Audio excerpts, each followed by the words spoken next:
नमस्कार, स्वागत है आपका न्याय पथ में। हम लोग फंडामेंटल राइट्स पढ़ रहे थे और आज हम आगे बढ़ते हुए पढ़ेंगे राइट टू इक्वलिटी। ये जो है आर्टिकल 14 से 18 तक में कवर होता है। आज हम आर्टिकल 14 को स्पेसिफिकली देखेंगे। राइट टू इक्वलिटी, इक्वलिटी जो है वो अपना रिपब्लिक का बेस। सबसे पहले हम एक केस लॉ देखेंगे। इंदिरा गांधी वर्सेस राजीव नारायण 1975 ये सुप्रीम कोर्ट का केस है। इसमें हेल्ड हुआ था कि राइट टू इक्वलिटी जो आर्टिकल 14 से कंफर्म होती है वो बेसिक स्ट्रक्चर ऑफ कॉन्स्टिट्यूशन है। आगे बढ़ते हुए अब हम बात करेंगे फॉरेनर्स के राइट ऑफ इक्वलिटी का। ये एक केस लॉ में बताया गया था। NHRC versus state of Arunachal Pradesh 1996 supreme court. इस केस में ये हेल्ड हुआ था कि foreign nationals has all rights of equality but they do not have right of equality to grant of citizenship. अब बात करते हैं इक्वल प्रोटेक्शन ऑफ लॉ का, जो 14th अमेंडमेंट से ऐड हुआ था। ये एक अमेरिकन कॉन्सेप्ट है कि all person in similar circumstances should be treated alike. और दूसरा कॉन्सेप्ट आता है इक्वलिटी बिफोर लॉ का, जो एवी डाइसी के रूल ऑफ लॉ का प्रिंसिपल है कि nobody is above law, law से बड़ा कोई भी नहीं। ये इक्वलिटी बिफोर लॉ इस पे बेस्ड है। इक्वलिटी मतलब equal resources to unequal person. ये equality before law negative concept है। Srinivas theatre versus state of Tamil Nadu, इस केस में डिफरेंस बताया गया इक्वलिटी बिफोर लॉ और इक्वल प्रोटेक्शन ऑफ लॉ के बीच। इक्वलिटी के लिए we make a difference between have and have not. We give have not more than have ताकि इक्वलिटी हो जाए। For example creamy layer. Test of equality क्या है? यह है रीजनेबल क्लासिफिकेशन। रीजनेबल क्लासिफिकेशन को डिफाइन किया गया केस लॉ में। Chiranjit Lal Chowdhury versus union of India 1951 supreme court के केस में रीजनेबल क्लासिफिकेशन को डिफाइन किया गया।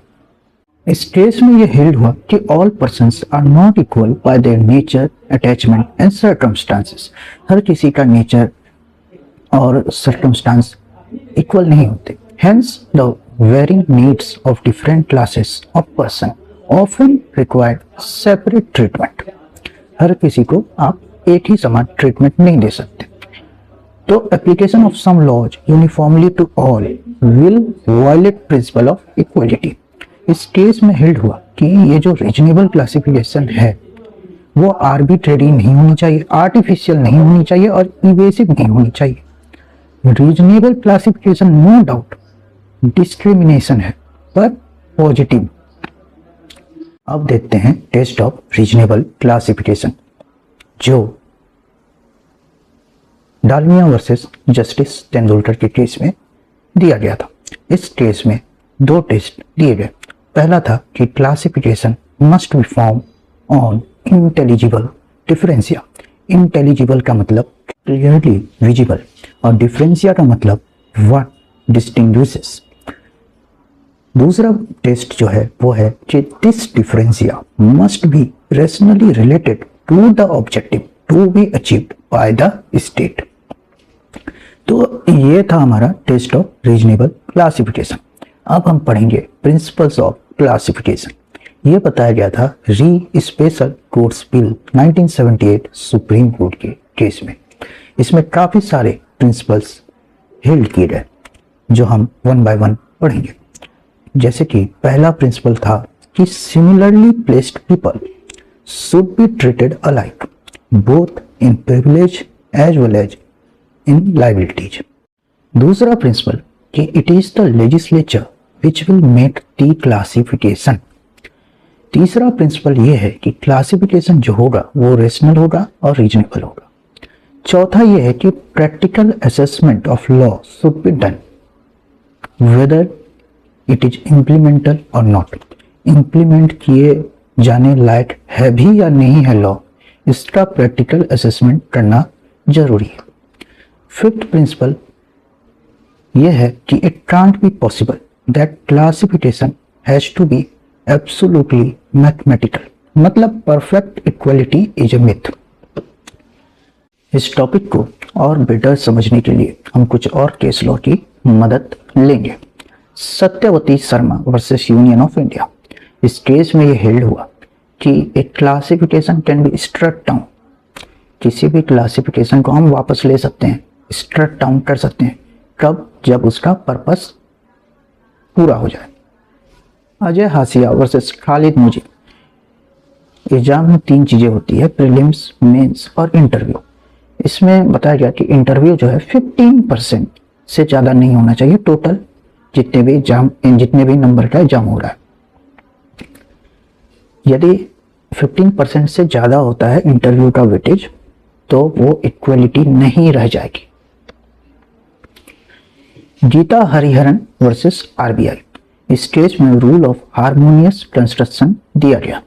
इस केस में क्या हुआ था कि फादर अपने चाइल्ड का प्रॉपर देखभाल नहीं कर रहे थे, तो मदर को नेचुरल गार्जियन बना दिया गया था।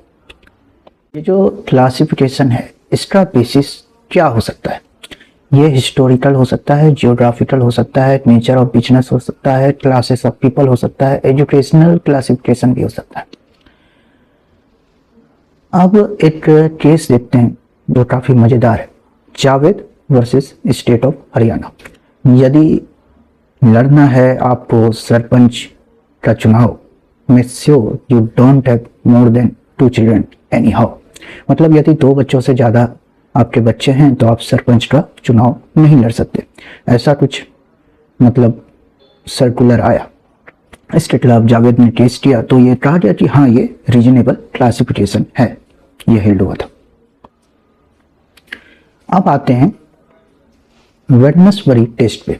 ये डिराइव केस लॉ से हुआ है। Association of provincial picture versus Wednesbury corporation 1948। यहां हेल्ड किया गया कि unless there is a glaring problem, मतलब ऐसा प्रॉब्लम जो फेस पे दिख रहा है, matter not to be taken up. मतलब जब तक कोई ऐसा प्रॉब्लम ना दिखे जिसमें जो दिख रहा है कि ये अनरीजनेबल है, ऑन द फेस दिख रहा है कि हाँ ये तो है ही, तब तक matter not to be taken up. Admission के रिगार्डिंग भी राइट टू इक्वलिटी होता है, इसलिए हमारे यहाँ कॉमन एंट्रेंस टेस्ट कंडक्ट करवाई जाती है। और यह बात हेल्ड हुई थी Pradeep Jain versus union of India 1984 के केस में।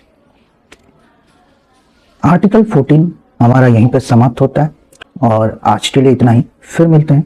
Thank you.